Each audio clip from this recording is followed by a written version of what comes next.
es la omnisciencia.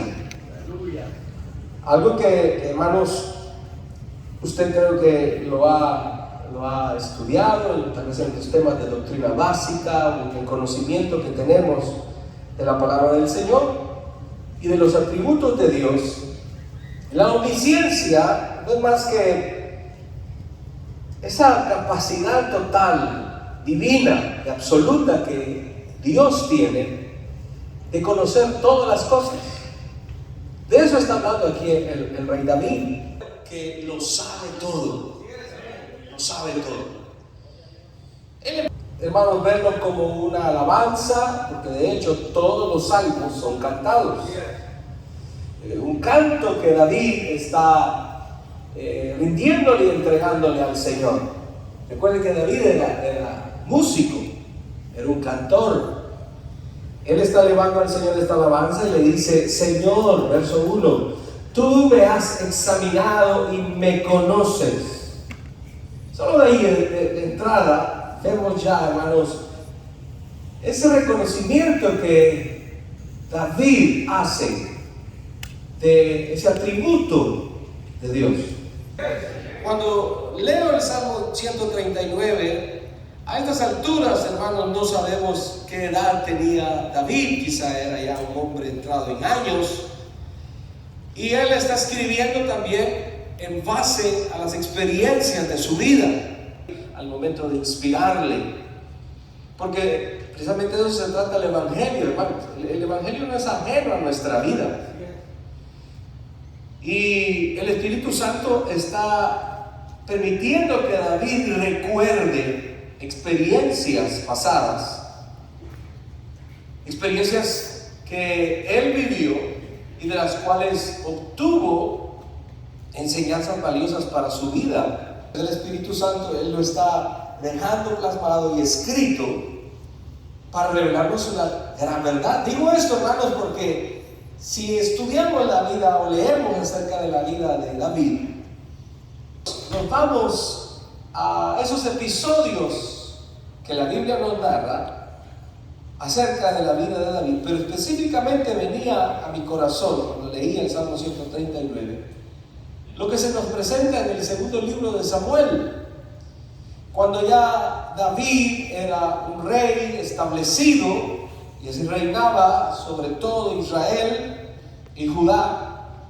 Pero nos dice la Escritura, hermanos, que él cometió un pecado grave delante del Señor. ¿Se recuerda? En el segundo libro de Samuel, capítulo 11, si puede abrir su Biblia y mantenerla abierta ahí, se nos presenta y se nos narra en aquella ocasión cuando David comete el pecado del adulterio con Betsabé. El capítulo 11, que era primavera, la temporada o la época cuando los reyes salían a la guerra, época para que los reyes salieran, hermanos, a conquistar otros territorios. Época difícil.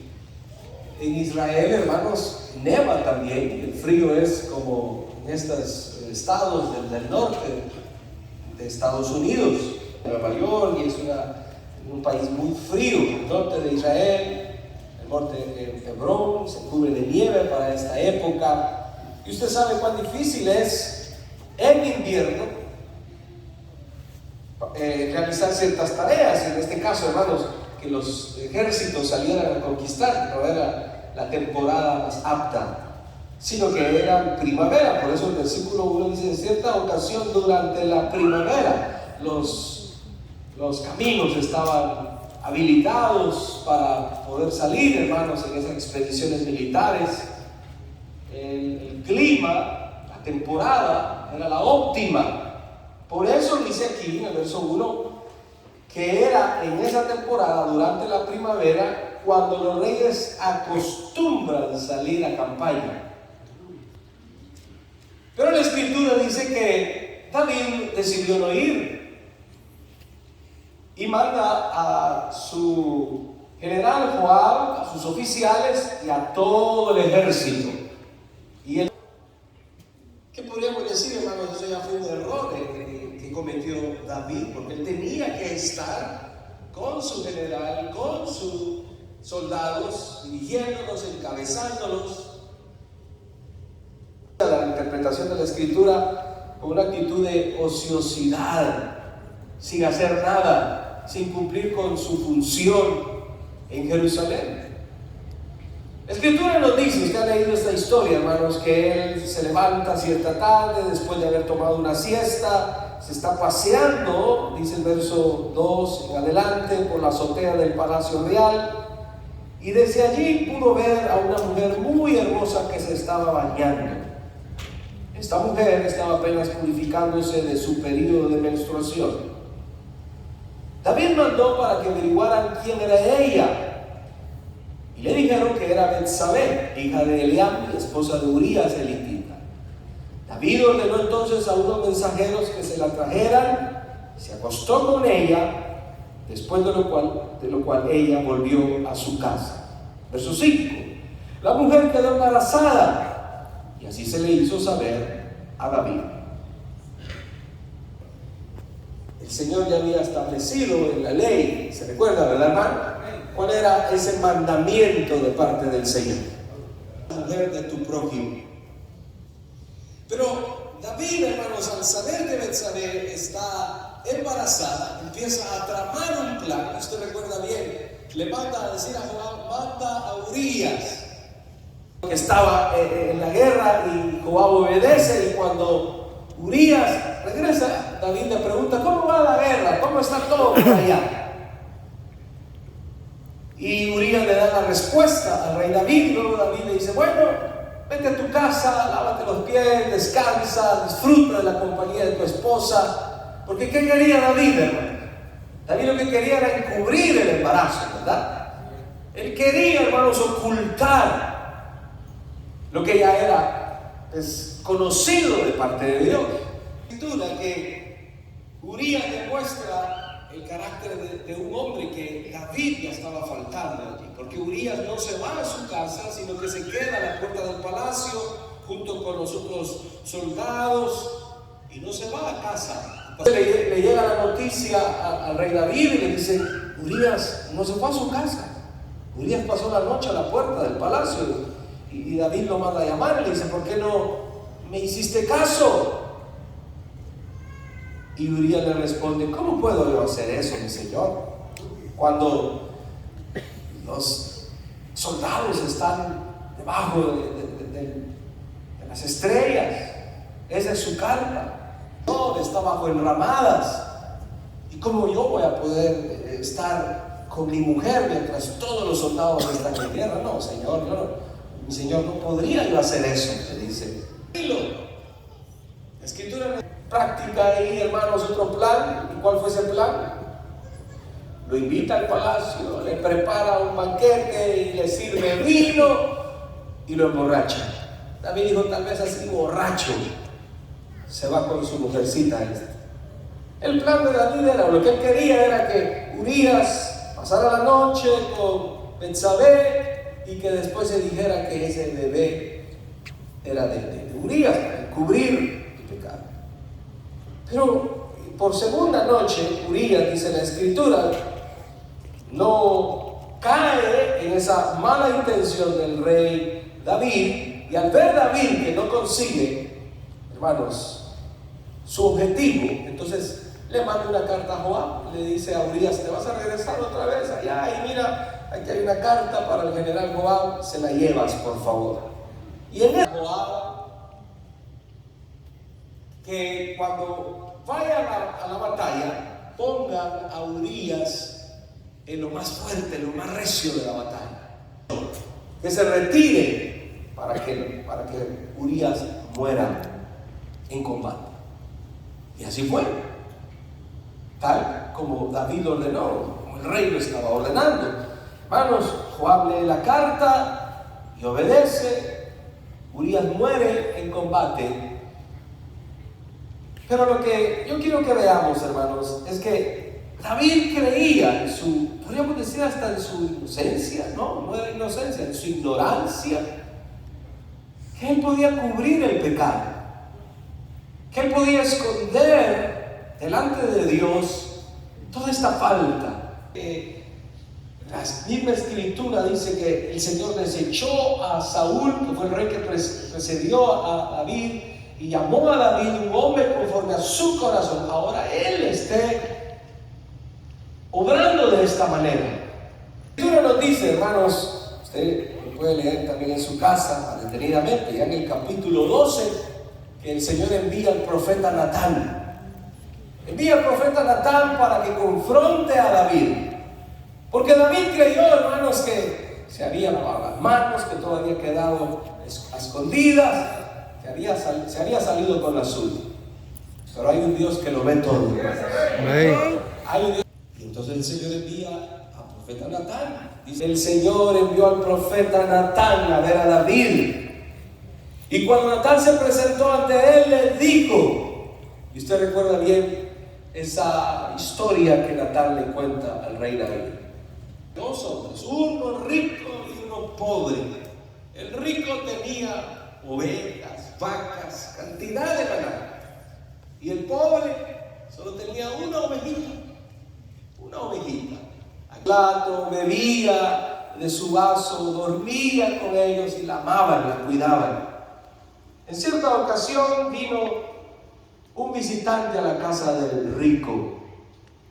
Y el rico no quiso matar ninguna de tantas ovejas que tenía para darle de comer, sino que este hombre rico fue y tomó la única ovejita de aquel hombre pobre, se la arrebató, la mató, la preparó y se la sirvió a la visita.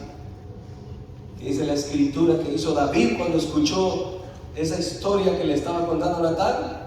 Dice que se encendió en ira, verso 5, se enfureció David contra aquel hombre y le dijo a Natán, te juro por Dios que quien ha hecho tal cosa merece la muerte y debe pagar 4 veces el valor de la ovejita porque actuó sin mostrar ninguna compasión.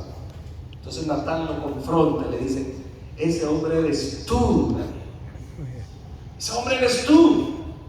Y usted recuerda, hermanos, lo que David hace cuando Natán lo confronta y le dice, ese hombre eres tú, de cruel, de malo, porque Dios te sacó detrás de las ovejas cuando no eras nadie y te puso en el trono y te lo dio todo. Te dio riqueza, te dio fama, porque David también fue famoso, te dio victorias frente a tus enemigos, te dio todo, estaba a tu mano, pero ¿qué hiciste tú? Y ahí le revela, hermanos, el Señor lo que Él había hecho. Le quitaste la mujer a tu prójimo, cometiste adulterio, y no solo eso, mataste a su marido. Y allí David se dio cuenta, hermanos, que el Señor lo sabía todo.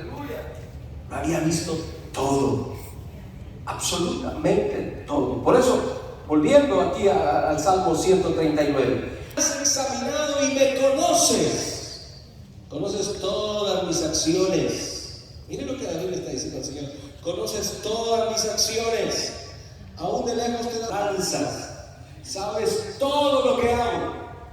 David sabía bien lo que estaba escribiendo, propia había vivido esto, de que a Dios no se le puede ocultar nada, de que Dios sabía lo que Él en aquella ocasión había hecho, la conducta que Él había demostrado, lo mal que se había comportado, el grave pecado que había cometido, adulterio, y se había convertido en el asesino, en el autor intelectual, ¿verdad?, del crimen contra Urías.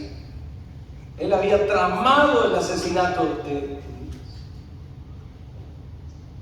Ahora, ¿cuál es, hermano, la enseñanza para nuestra vida al leer el Salmo 139 y recordar esto en la vida del rey David, que ahora está escribiendo estas palabras? El Señor ponía esto en mi corazón, hermanos, y es el que no olvidemos nosotros, nunca dejemos de tener presente que Dios lo conoce todo de nuestras vidas. Miramos los que al Señor tocar, toco desde los 9 años. De pequeñito mi papá nos llevaba a estudiar música.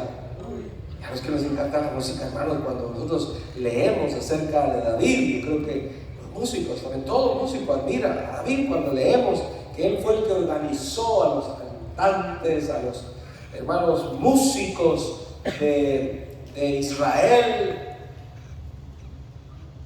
Uno iba a pensar, ¿cómo David fue capaz de cometer un crimen? De cometer un adulterio, de encubrirlo todo. Ese hombre que mató a Goliat, ese hombre que mataba osos, leones, con tal de proteger a sus ovejitas, ese hombre fue capaz de cometer estos pecados. A un David diferente, a un David que dice: Dios, tú lo conoces todo de mí. Amén. Tú me has examinado, conoces todas mis andanzas, sabes todo lo que hago y no te lo puedo ocultar. Aquí ya vemos a un David que había madurado en su vida. ¿No es cierto, hermano? Y esa es la enseñanza para nosotros esta mañana, porque el evangelio es sencillo, la palabra es sencilla, el mensaje de esta noche es sencillo. Tenemos que tener la misma actitud de David, hermanos. Los que ya nacimos de nuevo, como hijos de Dios, como pueblo de Dios, nunca olvidemos que Dios lo conoce todo de nosotros. Amén, Dios. Todo de nosotros. Que a Dios no le podemos ocultar nada. Amén. No lo podemos ocultar nada. Estamos terminando el año, como dijo el pastor, y eso pensaba en estos días. Le decía a mi esposa, estamos en la última semana, los últimos días de esta semana. Hoy es el último viernes del año, penúltimo día del año. Pero hagamos una reflexión. ¿Cómo estamos terminando el año? Delante de Dios. Esa es una reflexión que cada uno tenemos que hacer en lo personal. Terminarlo. Porque ¿cuánto? Hoy en la mañana leí ahí una noticia, y una cosa que triste, creo que fue en Bolivia, de un bus que se fue en un barranco, hermanos, 11 muertos y más de 20 heridos. Yo a mi esposa, mira, no terminaron el año. Dios no les permitió terminar el año. ¿Cómo está terminando el año esas familias en este momento? Con tragedia, con muerte de sus familiares. Hace 2 semanas, estando ya acá, veo a mi hija de 16 años algo triste, con sus ojos algo llorosos, y entro a la habitación donde estamos y le digo, pues ¿qué tiene? Ella se llama Rebeca. ¿Qué tiene Rebequita? Que ahorita se acaba de textear acá con su compañera del colegio y le acaba de dar una noticia. ¿Qué pasó, mamá? Le digo. Que me acabo de enterar, papi, me dice de que mi amiga estudió conmigo este año, y todo el año había estado sana, adolescente, entre 15, 16, 17 años, la edad que oscila, el grado en la que ella está. Y mira, me dijo, no sabíamos, sino que ahorita que terminó el ciclo académico, estaba recibiendo unas clases de natación y se empezó a sentir mal, como gripe. Al doctor y ahí le detectan que tenía un cáncer de pulmón avanzado. Acaban de avisar que murió hoy. Y yo le digo a mi esposa, y a Rebequita, sentados ahí, el hecho de que te enteres de que esta tu amiga que estudió contigo haya muerto es para que reflexionemos, y que tú reflexiones de que nuestra vida está en las manos de Dios. Amén, Dios. Y que no penses como muchos jóvenes piensan. Que muchachos a tu edad, ¿quién está pensando en morirse? Y muchachos que tienen 13, 14, 15, 16 años, lo menos que están pensando es en la muerte. Pero esta muchacha estaba, ¿verdad?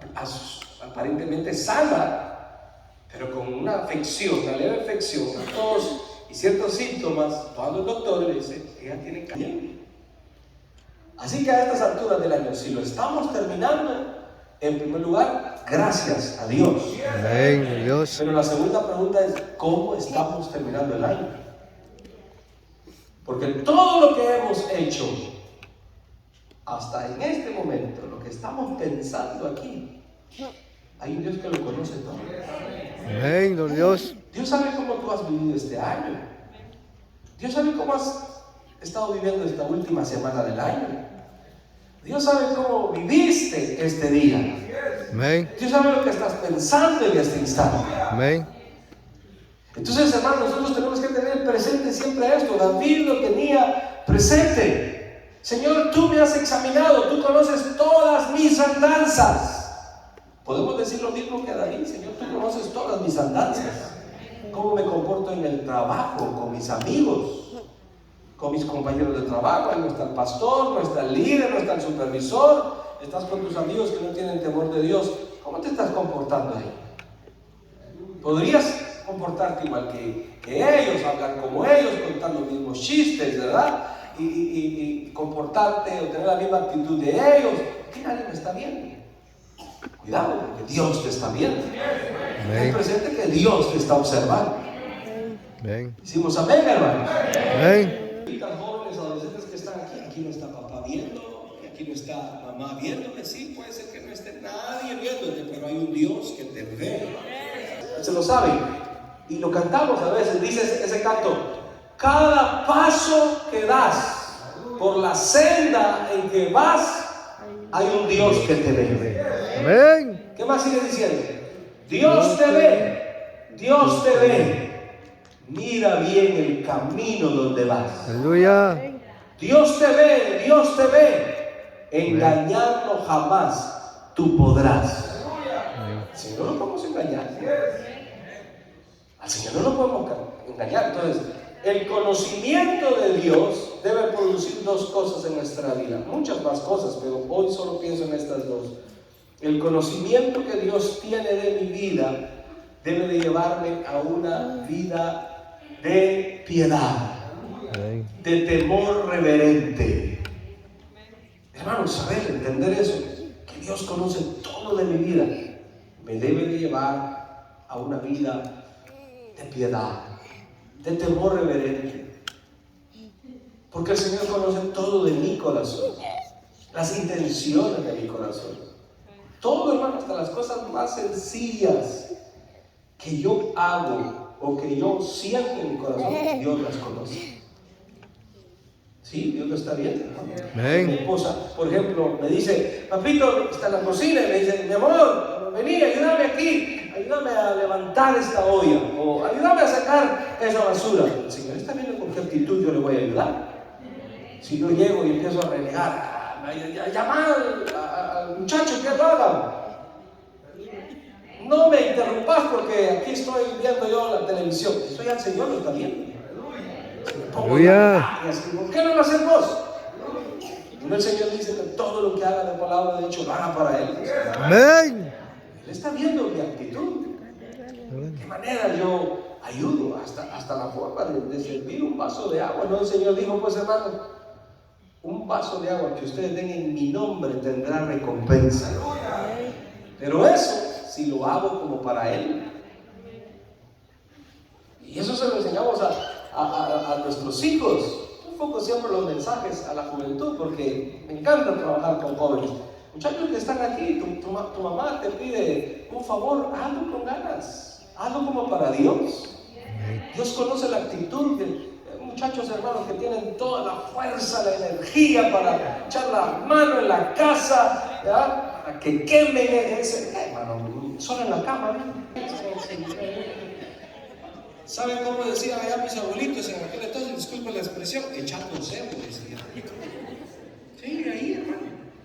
Ahí, ociosos, mente vacía. Y hay un dicho que dice: mente vacía, taller de Satanás. Nadie quiere limpiar los vidrios de la casa, muchachos. No limpia los vidrios. Y si vas a hacer algo en tu casa, hazlo como para el Señor. Como hijo de Dios. ¿O qué pues? Creemos que Dios es un cuento y que Él pierde atención. No, la Biblia dice que los ojos de Jehová recorren toda la tierra. Aleluya. Decimos amén, hermano. Amén. Buscamos la escritura, vaya conmigo al segundo libro de Crónicas. y veamos esta cita, porque yo quiero que usted la lea conmigo, hermanos. La voy a dar a continuación y subraye, si usted quiere subrayar y tener estas citas a la mano. Se la doy en este momento. Segundo de Crónicas, verso 9. Segundo de Crónicas 16:9. Dice la Escritura: porque los ojos, pero pongan atención, hermano, oigan, porque los ojos de Jehová contemplan ¿qué? Toda la tierra. ¿Y cree que él pierde detalle en algún momento? Hace unas pocas semanas, no sé si leyeron esa noticia, escucharon esa noticia, llegamos a 8.000 millones de habitantes.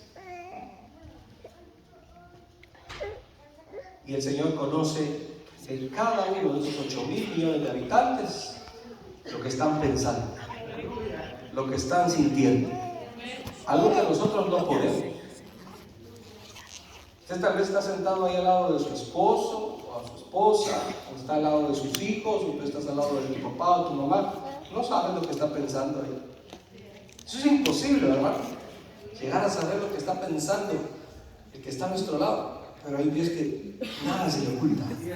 Está consciente y seguro de lo que está pensando cada uno de los 8.000 millones de habitantes, hermano. Y no solo eso, sus acciones, porque dice que los ojos de Jehová están contemplando toda la tierra, hablando de la humanidad, pero hablando de su creación. Las cosas que no son perceptibles para nosotros, Dios las ve, Dios las conoce.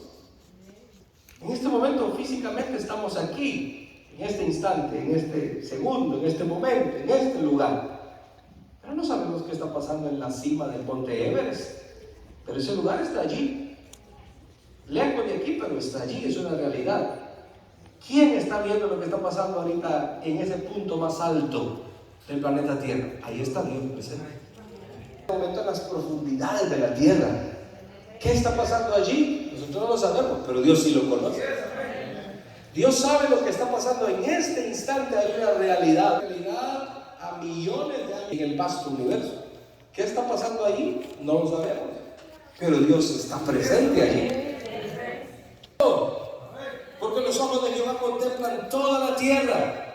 Pero aquí viene Él contempla toda la tierra para mostrar su poder de los que tienen efecto para con Él. Estar consciente del conocimiento de Dios hay que llevar a una vida de temor reverente. Dios sabe todo lo que pienso. Él muestra con Él, hermano, un corazón perfecto, un corazón recto, hermanos, que obedezca la palabra de Dios. Eso nos va a llevar a la perfección.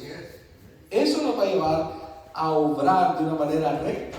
Obedecer su palabra. No hay pierde. Si obedecemos su palabra, vamos a ser perfectos en todo lo que hagamos. Porque les quiero contar esto, hermanos. La realidad es que nosotros le podemos ocultar a las personas cosas, pero Dios no se las podemos ocultar. Y aún dentro de la misma iglesia pasa eso. Aún dentro de la misma iglesia pasa eso. Entero yo hace unas pocas semanas y eso hasta dentro de los pastores pasa. Créame eso, hermano, que a veces uno se queda asombrado cuando escucha cosas. ¿Por qué se da eso dentro del pueblo del Señor? Escuchaba yo el testimonio de una esposa de un pastor que se escuchaban rumores ahí que le estaba haciendo infiel a su esposo, siendo el pastor. Pero no se había comprobado nada, no se sabía nada, no había evidencia de nada. Como la Biblia dice que no hay nada oculto que no salga a luz, ¿verdad, hermano? Pero se iba a descubrir. Mismo hijo del pastor llega al restaurante a comer con sus amigos y a lo lejos ve que hay un niño tomando, riéndose. El muchacho que ahí está su mamá con esas personas. tomado. Llegó a descubrirse, llegó a saberse que ahí estaba la mamá. Y eso fue un impacto para la familia. En otra ocasión, también cercanos a nosotros como familia, tenía una familiar, y lo que sucedió es que por años ella nunca supo de que su esposo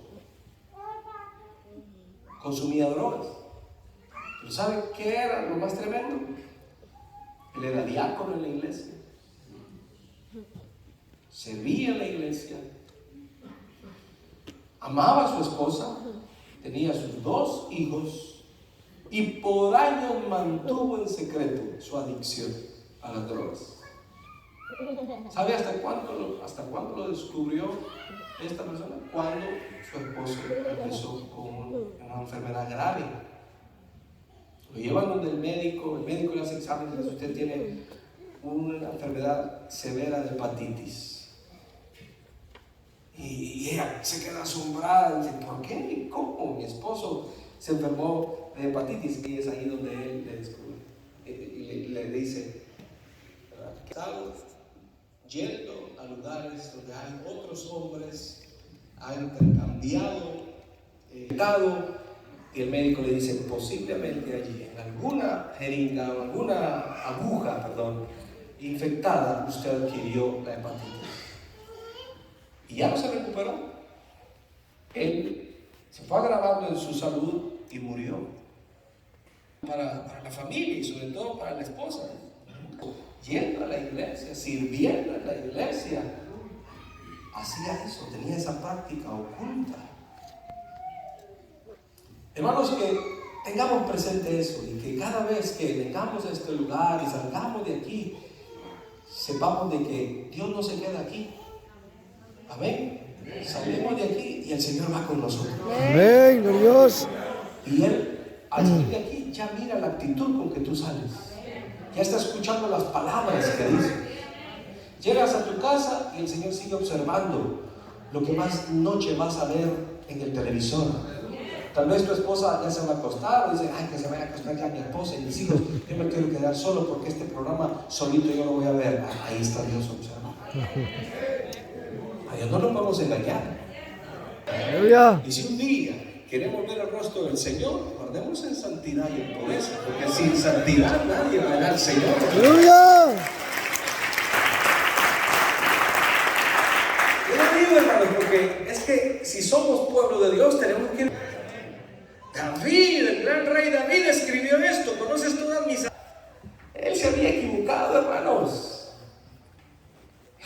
Uno se queda admirado cuando escucha y se llega a enterar de cosas que pasan dentro del mismo pueblo de Dios. Vaya, David, hermanos, cometió ese pecado, pero aquí se dio cuenta que el Señor lo examinaba. Una de las cosas que yo aprendí desde joven, y recuerdo que mi papá nos llevaba a unos congresos de música allá en Guatemala, Explosión Juvenil. A mí me gustaba ir porque músicos como el señor Abusado, como Marcos Wick y otros cantantes que han sido, hermanos, usados por el Señor. Y yo, siendo un adolescente, me gustaba ir a esos congresos y escuchar las plenarias y poner atención, pero nunca se me olvida en una ocasión que Marcos Wick dijo: yo le digo a mis músicos, les digo a mis músicos, que cuando terminen de tocar, se queden sentados en la primera fila. Porque hay muchos músicos que dicen que cuando terminan de tocar y se van para afuera. Termina el culto y se van. ¿Y dónde están los músicos a la hora del mensaje? Allá afuera, hermano, platicando. Y después, cuando termina el mensaje, vuelven a subir a ministrar, ¿verdad? Pero oigan lo que digo. Porque ellos que están ministrando las cosas sagradas y las cosas santas son los primeros que tienen conectado con el cielo. Entonces yo aprendí esto. Es cierto, y mantengo esa costumbre de sentarme hasta adelante. Y en cierta ocasión, hermanos, en una iglesia, mi hermano también es músico, me dice mi hermano: mira, me dice, es tremendo lo que a veces se oye entre los músicos. Yo estaba en un grupo de música, me dice mi esposo, y los mismos músicos tocábamos. Antes de tocar, yo oía lo que hablaban entre ellos, dice. Que decían, antes que ahí estaba en el bajo, hablando con el del teclado, y entrando las hermanas, y uno le dice, mira la mujer de aquel está bien buena. Entrando bien ahorita, está bien buena.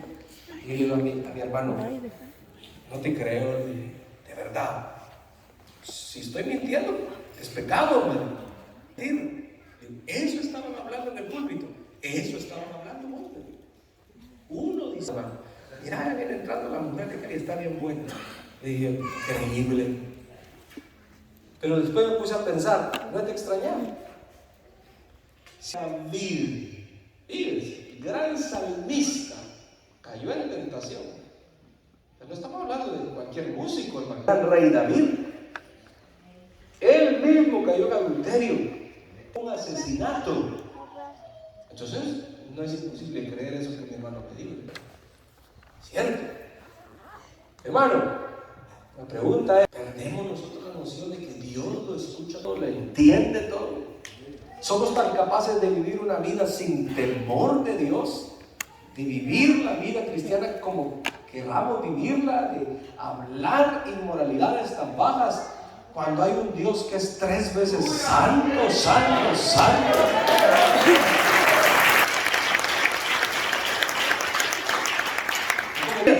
Hay muchos que dicen ser cristianos y en su celular sí, que revisen su lista de...